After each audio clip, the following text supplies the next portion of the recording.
Remember, the election campaign for 119 seats in the state came to an end yesterday, and tomorrow the state will vote. More than 3 crore voters in India's newest state are preparing to vote on Thursday. It's been a heated war of words campaign season between all the 3 major parties in Telangana. Here's a report.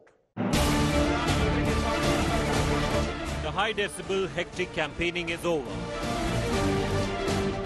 As voters prepare to cast their mandates, leaders throng to offer prayers for celestial powers to be on their side.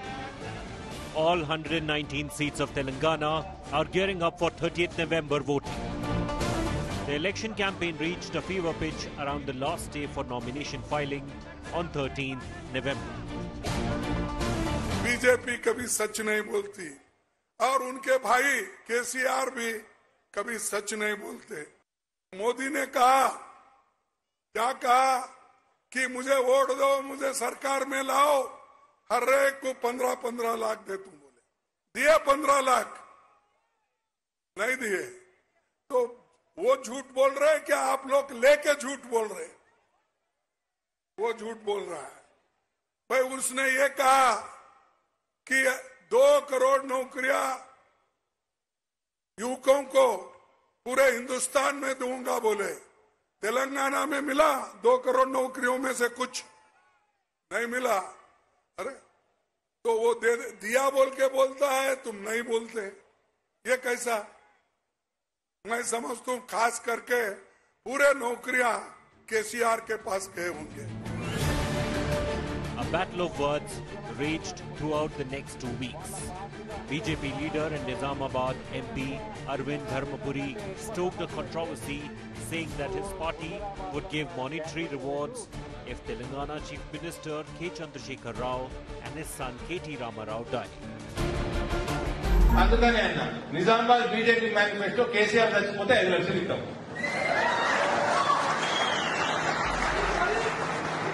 KT గారు చచ్చిపోతే కూడా 5 లక్షలు అన్నా. అది పెంచితే ఇప్పుడు 10 లక్షలు ఇస్తా నేను. ముసలోడు ఎట్లా అయిపోయింది? 5 చోట్ల చచ్చిపోతే ఎక్కిస్తా.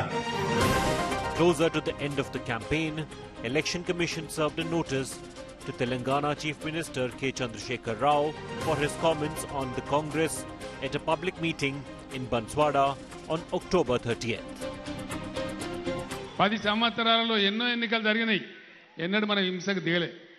ప్రజలు గెలిపిస్తే గెలిచినాం, శాతనైన కాడికి సేవ చేసినాం తప్ప దుర్మార్గమైన పనులు చేయలే.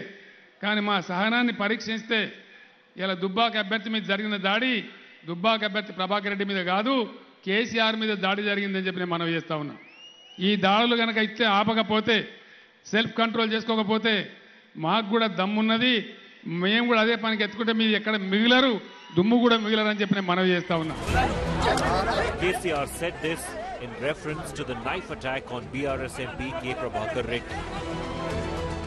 NSUI State President Venkat Balmur alleged that the Chief Minister made derogatory and provocative comments. The ECI took a factual report from the Telangana CEO and served the notices. The war of words has taken a break as over 3 crore voters now prepare to decide the fate of Telangana. Bureau Report, India Today. Okay, let's find out what's happening on ground zero in Telangana. Joining me now, Nagarjun Dwarkanath and Akshita Nandgopal. They are both in the wonderful city of Hyderabad. Akshita, to you first. You've been crisscrossing the state of Telangana. What's the sense you're getting? Is there excitement, a buzz over this election right across Telangana? Namaskaram. Good evening, Rajdeep. Just about 8 hours to go for voting here in Telangana. And, I've traveled for the last 10 days to several parts of the state. You know better than me that perhaps the best way to experience an election and gauge the mood on the ground is to visit many of the rural pockets. There are a number of factors that I believe will actually influence this election. For starters, I do believe that, yes, there's a strong sense of anti-incumbency. You can see that in the voices of many of the locals who I spoke to, and these are staunch BRS supporters as well, who say, look, maybe it's time for change. But to also counter that, there is a huge, strong KCR factor, where many people say that I don't care about the MLA legislator, I want KCR Garu as the chief minister. So it's interesting to see how these two factors will play out, and combined with that is, of course, Congress. I know everyone's been talking about this being a triangular contest, but in all that I've really toured and travelled, Rajdeep, I believe that this is largely going to be a two-way fight between the BRS and the Congress. And the biggest factor that's going in favour of the Congress is one, yes, change. Second is Revanth Reddy.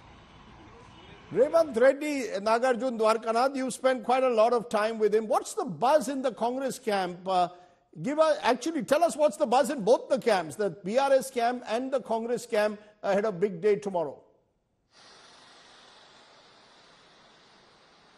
In fact, both the teams are upbeat in that KCR hopes to create history, that the third time he wants to become the chief minister. Never has it been done in the southern India, while Revanth Reddy seems to be hopeful that he would be the chief minister if at all Congress comes back to power. Especially the camp within the Congress in Revanth Reddy's camp is quite upbeat as well. They've already started to discuss portfolios, is what I'm told.